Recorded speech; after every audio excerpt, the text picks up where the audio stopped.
Good morning, my dear students. In last class, we have discussed about the dispersal of seeds.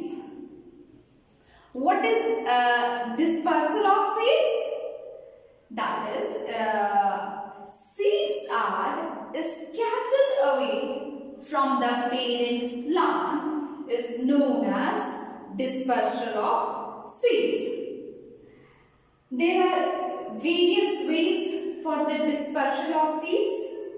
We have discussed in last class also. Dispersal by water, dispersal by wind, dispersal by animals, etc. In this class, we will also discuss one more method of dispersal of seeds, that is dispersal of animals.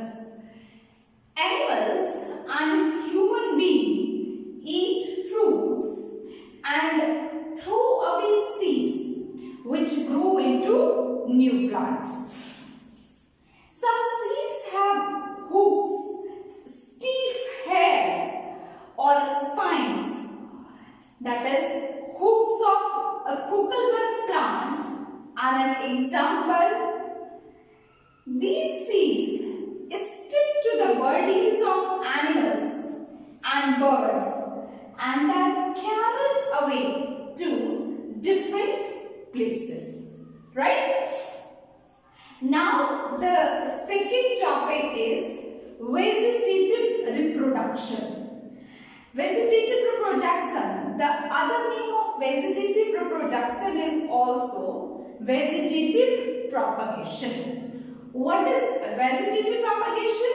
That is reproduction of plant using various vegetative parts like root, shoot and shoot means stem and leaves is known as vegetative propagation.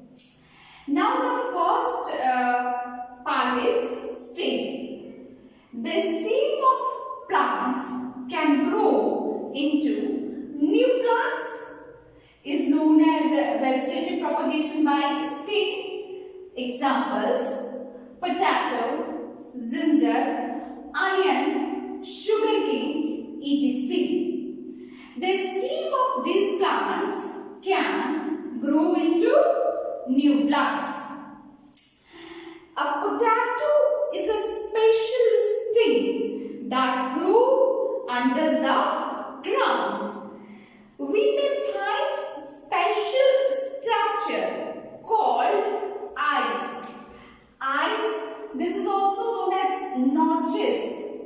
Notches on potato, right? On the surface. Any piece of potato with an eye bird can grow into new plant.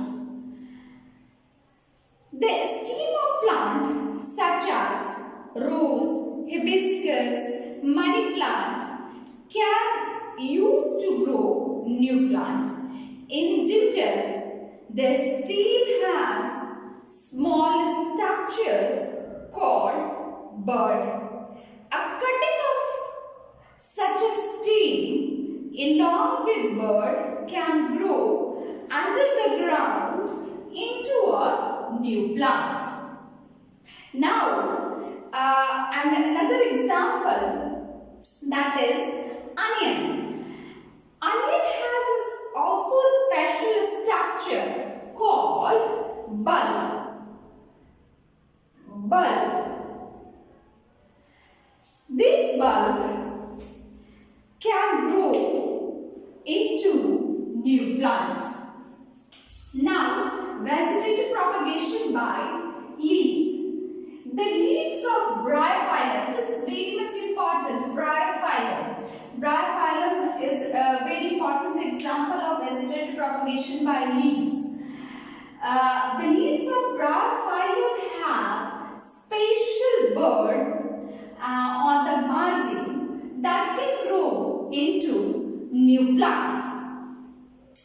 New plants grow from these leaf buds when they fall onto moist soil.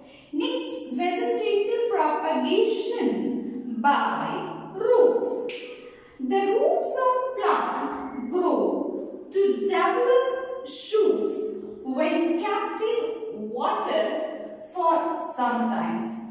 These shoots later grow into new plants, and the example of vegetative propagation by roots is carrot, turnip, sweet potato, etc. C. Roots of carrot are tuberous in nature. When planted in a special prepared soil, they develop buds which grow into leafy shoots. These shoots are then detached from the parent plant and can grow separately. Now, last one is spores, vegetative propagations by spores. Some plants do not bear flowers and seeds. In this case, they bear special structure called spores, and spores can grow into new plants. And for example of vegetative propagation by spores is mosses and fern. This is all about plant reproduction.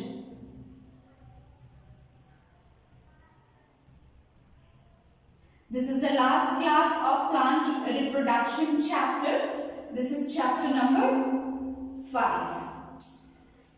If you have any doubt, we will discuss in online classes, right? Thank you, students. In next class, I'll discuss your next chapter, that is chapter number 6. Many thank you, students.